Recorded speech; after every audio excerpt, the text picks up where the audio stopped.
2019년 여름 이탈리아 로마 콜로세움 앞 광장에서 갑자기 한국어 노래가 울려 퍼졌습니다.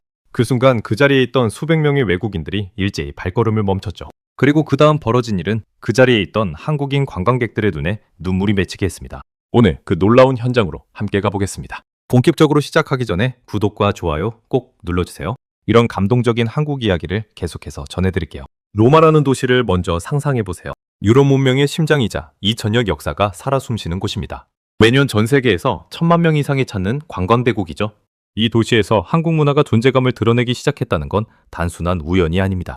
이 이야기의 발단은 한 한국인 여행자의 SNS 게시물이었습니다. 콜로세움 인근 광장에서 버스킹을 하던 이탈리아 청년이 갑자기 BTS의 노래를 연주하기 시작했거든요. 그 순간부터 광장의 분위기가 완전히 달라졌습니다. 처음에는 몇 명이 발걸음을 멈췄습니다. 그 다음에는 더 많은 사람들이 고개를 돌렸죠. 그리고 놀라운 일이 벌어졌습니다. 현지 이탈리아 청년들이 그 노래를 따라 부르기 시작한 겁니다. 그것도 한국어로요. 믿기 어려우시죠? 그 장면을 촬영한 영상이 SNS에 올라오자 순식간에 수백만 뷰를 기록했습니다. 댓글창은 한국어, 이탈리아어, 영어 댓글로 가득 찼죠. 많은 사람들이 똑같이 물었습니다. 어떻게 이런 일이 가능한 걸까요? 잠깐 여기서 배경을 먼저 살펴봐야 합니다. 한국 가요, 즉 K-팝이 세계 무대에서 이름을 알리기 시작한 건 2010년대 중반부터였습니다.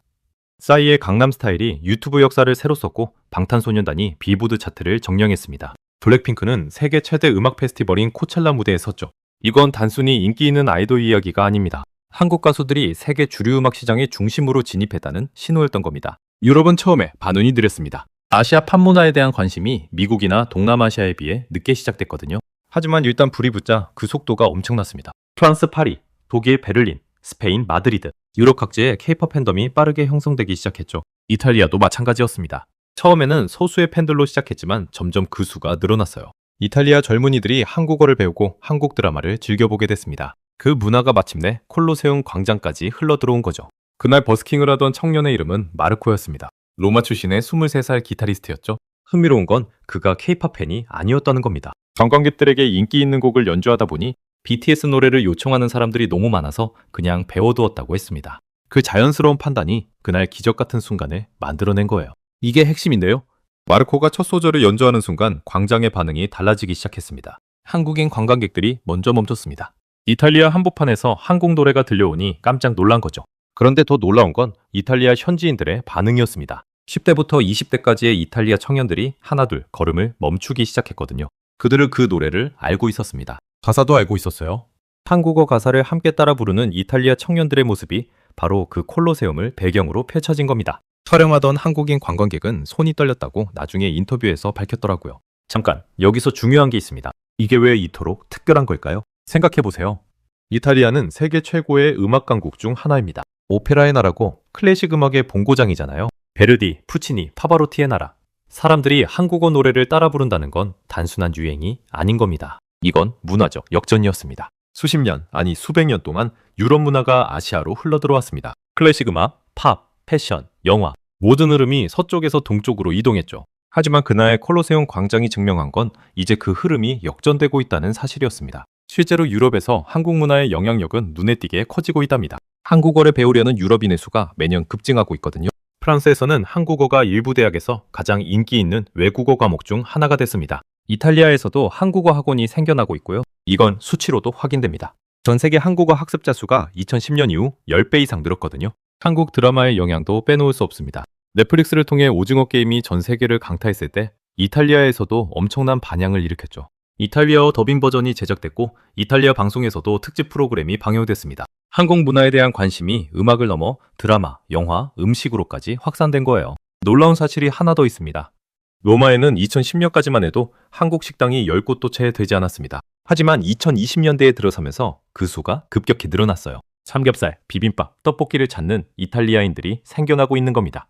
그날 광장에서 있었던 또 다른 이야기가 전해집니다. 한 이탈리아 할머니가 손녀딸과 함께 광장을 지나가고 있었습니다. 음악 소리에 발걸음을 멈춘 할머니가 손녀에게 물었죠. 이게 어느 나라 노래냐고요? 손녀가 한국 노래라고 말했을 때 할머니는 고개를 갸우뚱하며 물었습니다. 한국이면 북쪽인지 남쪽인지로요.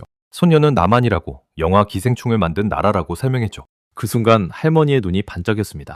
아, 기생충. 그 영화 정말 좋았는데 라고 하면서요.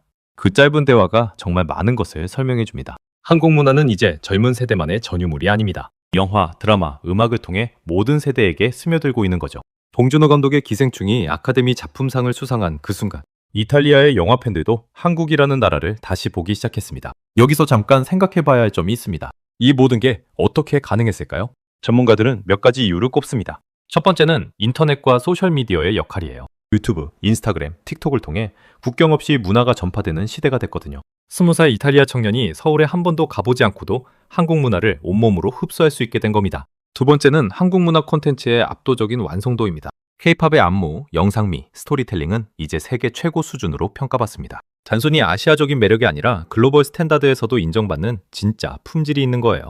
귀에 박히는 멜로디, 완벽하게 연습된 군무, 세련된 뮤직비디오. 이 조합이 언어 장벽을 넘어선 겁니다. 세 번째는 한국의 전략적인 문화 수출입니다. 한류를 단순한 문화 현상이 아니라 국가 브랜딩과 경제 전략으로 연결시켰죠. 드라마에 등장한 한국 음식, 패션, 관광지가 실제 수출 증가로 이어지는 선순환이 만들어졌습니다. 한국관광공사의 자료에 따르면 한류 영향으로 한국을 방문한 외국인 관광객이 매년 꾸준히 늘고 있습니다. 다시 콜로세움 광장으로 돌아가 볼게요. 마르코의 연주가 끝나자 우레 같은 박수가 터져 나왔습니다. 그 자리에 있던 한국인 관광객들이 가장 크게 박수를 쳤다고 하죠. 몇몇은 눈물을 글썽이기도 했습니다. 먼 이국 땅에서 자신들의 노래를 들었을 때의 그 감동. 직접 경험해보지 않으면 설명하기 어려운 감정이었을 겁니다. 마르코는 그날 이후 인터뷰 요청을 수십 건이나 받았습니다.